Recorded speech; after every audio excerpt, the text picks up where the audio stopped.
All right, let's further discuss this now with Omar Rahman. He's a fellow at the Middle East Council on Global Affairs and joins me live now from New York. Thank you so much for being with us on the program. So as we spoke there with Mohammed, he's saying that there's a lot of optimism around this round of the ceasefire negotiations. Do you feel the same way? Do you share the same sentiment? Do you think that they'll reach a deal this time around? First of all, thank you for having me. Unfortunately, I'm a bit skeptical about this because the stumbling blocks so far over the past 10 months in terms of reaching a ceasefire didn't boil down to the details. It boiled down to kind of fundamental discrepancies between what Netanyahu wants and what Hamas wants. And that discrepancy is that Hamas wants an end, a permanent end, or at least a long-term end, a long-term ceasefire. And Netanyahu has no interest in ending the war whatsoever and ending Israel's presence in the Gaza Strip. And that is a fundamental divide. Also, Israel's long-term presence in the Gaza Strip. And then once you have a permanent ceasefire, what does the day after look like? And the difference between the Palestinian side, even between the international side and the Netanyahu-led Israeli side, it's a huge gulf between the two. And so I don't know where the bridging is coming from. And there's also an external element here, which is the prospects for a regional war have escalated dramatically since Israel's assassination of the Hezbollah leader and Ismail Haniyeh in Tehran. And so the U.S. has been doing everything it can to prevent a regional spillover. And one of these things could be, building some talk around the momentum around ceasefire talks, because Iran and Hezbollah don't want to be the spoiler here for a ceasefire deal, because they want to see a ceasefire in Gaza too. And so, the U.S. could be throwing this out there, building this momentum around the talks to kind of, de-escalate the situation regionally by postponing their response.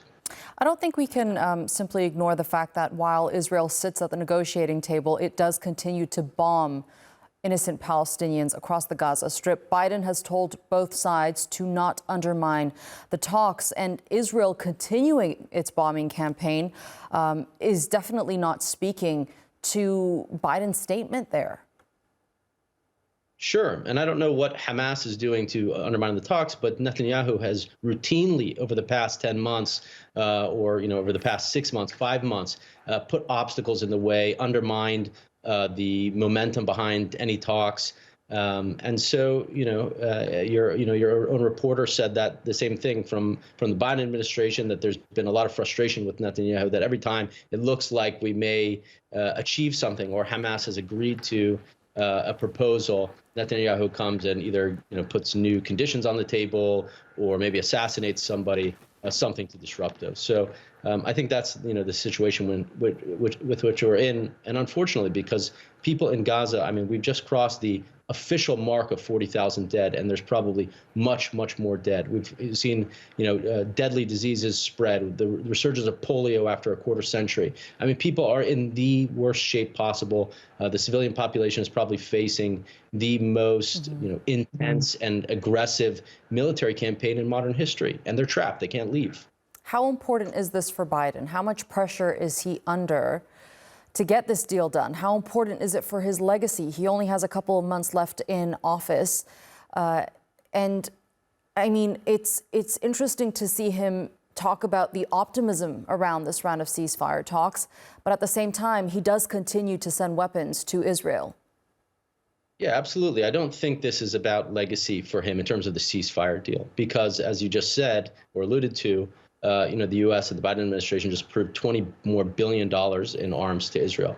Now, when I was talking about bridging the gap, the gap could be bridged when the U.S. starts to apply some of its leverage, some of its pressure on Israel to agree to a permanent ceasefire. I think that is the difference here. And unfortunately, the U.S. is not doing that. It's doing the opposite.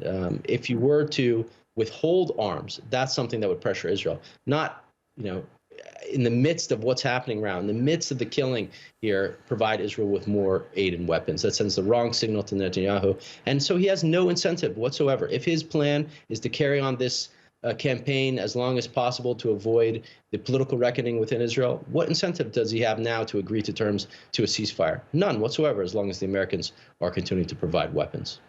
All right, Omar Rahman, thank you so much for being with us here on Tier 2 World and sharing that analysis with us. Thanks for having me.